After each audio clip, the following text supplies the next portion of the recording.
Doctor Ajay Alok, आपसे शुरू कर रहा हूं। वारिस पठान के नेता असदुद्दीन ओवैसी पूछ रहे हैं, ये लोग होते कौन हैं जो जाकर कांवड़ रूट पर सबके धर्म चेक कर रहे हैं? और सवाल भी सही है, प्रशासन कहे तो समझ में आता है। कौन है ये लोग, अजय आलोक? असदुद्दीन ओवैसी को पहले बोलिए कि जो धर्म चेक करने की बात कर रहे हैं, तो सऊदी अरब जाने वाले को भी धर्म बिना चेक किए हुए भेज दें। सऊदी अरब हज करने लोग जाते हैं तो नॉन मुसलमान को भी जाना अलाउ करवा दें पहले ना। अपने धर्म की बड़ी चिंता होती है, दूसरे को धर्म के बारे में कोई चिंता नहीं होती है। आपका धर्म धर्म है, हमारा धर्म मजाक है ना। हमारे धार्मिक भावनाएं मजाक है, आपका धर्म बहुत धर्म है। यहाँ कोई कुछ खिलाफ बोल दे तो सरतन से जुदा करना शुरू 5 मिनट नहीं लगता है। और यहाँ पे कांवड़ियों को रास्ते में खाली बोला जा रहा है कि नाम बदल के, नाम बदल के, पहचान छुपा के गंदा खाना खिला रहे हो। एक सिंपल है, पूरे देश के पेट्रोल पंपों बड़ा बड़ा बोर्ड लगा रहता है, मेसर्स फलाना फलाना, ये पेट्रोल पंप इसके प्रोप्राइटरी है। कहीं देश में कहीं जाइए, आधार कार्ड या आइडेंटिटी वेरिफिकेशन आपको देना पड़ता है। एयरपोर्ट में आप घुसते हैं, आई कार्ड दिखाना पड़ता है। भाई क्या दिक्कत है आपको अपनी वेरिफिकेशन? पहचान क्यों छुपा रहे हो? किससे छुपा रहे हो पहचान? क्यों छुपा रहे हो? क्या मंशा है तुम्हारी भाई? कांवरिया आप समझते हैं कितना डिफिकल्ट काम होता है? भूखे पेट पैदल चल के नंगे पांव कांवर लेके दोनों हाथ में एक आदमी यात्रा करके जाता है जल चढ़ाने के लिए। उसकी क्या भावनाएं होती हैं? और उसमें कोई धर्म बदल के कोई अंडा खिला दे, कोई मीट खिला दे, कोई कुछ खिला दे।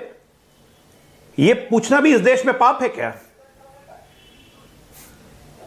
अजय जब हालत है, मतलब अजय हम लोग इस्लामिक देश में रह रहे हैं ना, सरकार नहीं, हम लोग इस्लामिक देश में रह रहे हैं। कानून पूछेगा, हमारे कानून पूछेगा, प्रशासन ही तो कह रहा है। तो प्रशासन ने तो आदेश दिया है, किसी का भी धर्म चेक करने लगेगा तो जंगल राज हो जाएगा ना अजय आलोक। भाई कोई धर्म नहीं चेक कर रहा है, कोई धर्म नहीं चेक कर रहा है। प्रशासन ने ही आदेश दिया कि जितने दुकान है अपनी आइडेंटिटी वेरीफाई कर दीजिए। मोहम्मद उस्मान है तो मोहम्मद उस्मान लिखने में क्या दिक्कत है भाई? उस्मान को गुड्डू बन के छपने की क्या जरूरत है भाई?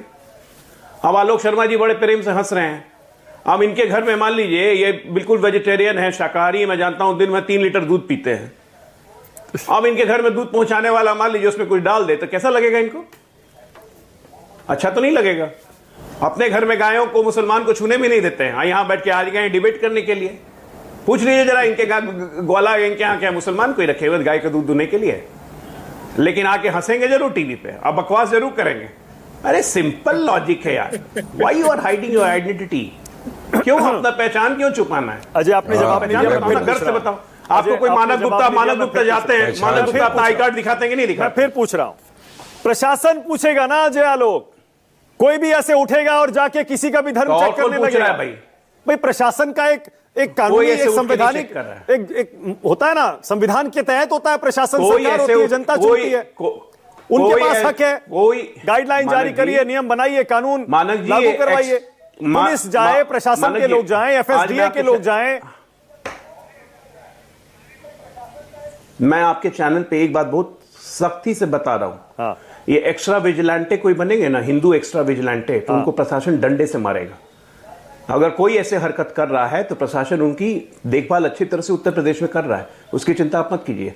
ये आदेश प्रशासन का ही निकाला हुआ है कि अपनी आइडेंटिटी को आप विजिबल कीजिए, इसमें कोई गलत नहीं है। और एक्स्ट्रा हिंदू विजिलेंटे बनने की जो भी कोशिश करेगा उस पर डंडे से ही सख्ती है। अभी तक कोई डंडे पड़े नहीं है अजय आलोक। जो 6 लोग गए थे जिनकी पहचान हुई है, उनको नोटिस देके पूछताछ हुई है अभी तक सिर्फ। अभी कांवर यात्रा शुरू भी नहीं हुई प्रॉपरली। मैं मुजफ्फरनगर वाली घटना की बात कर रहा हूं। उनको डंडे भी पड़ेंगे। और हाँ, एक आध घटना हुई है, उस पर प्रशासन ने संज्ञान ले लिया है। तो जो एक्स्ट्रा विजिलेंट होंगे उनको डंडे भी पड़ेंगे, और जो आइडेंटिटी छिपाएगा उसको भी डंडे पड़ेंगे। इसमें कोई डाउट नहीं है। ओके, यानी सुप्रीम कोर्ट का आदेश उत्तर प्रदेश की सरकार सीधे सीधे मानने से इनकार कर रही है। पिछले साल रोक लगाई थी सुप्रीम कोर्ट ने। सुप्रीम कोर्ट ने अंतरिम रोक लगाई थी। हाँ। सुप्रीम कोर्ट ने कोई परमानेंट रोक नहीं लगाई थी। कोई सुप्रीम कोर्ट का आदेश मानने से सरकार इनकार नहीं कर रही है। हाँ। सुप्रीम कोर्ट ने अंतरिम रोक लगाई थी, जो पिछली बार कांवर यात्रा के साथ वो अंतरिम रोक अपने आप स्वतः खत्म हो गया। अब इस बार हमने ये किया, ये प्रशासनिक व्यवस्था है, और एडमिनिस्ट्रेटिव व्यवस्था में जुडिशरी इंटरफेयर कितनी करती है हम लोग देखेंगे। हम लोग अपनी बात रखेंगे। एडमिनिस्ट्रेशन चलाना है उत्तर प्रदेश का, एडमिनिस्ट्रेशन चलाना है बिहार का। बिहार में देवघर लेके जाते हैं कांवर यात्रा, उसमें क्या करेंगे हम? ओके, ऑलराइट, उसने देखा, ठीक है, ठीक है, ठीक है, ठीक है, डॉक्टर अजय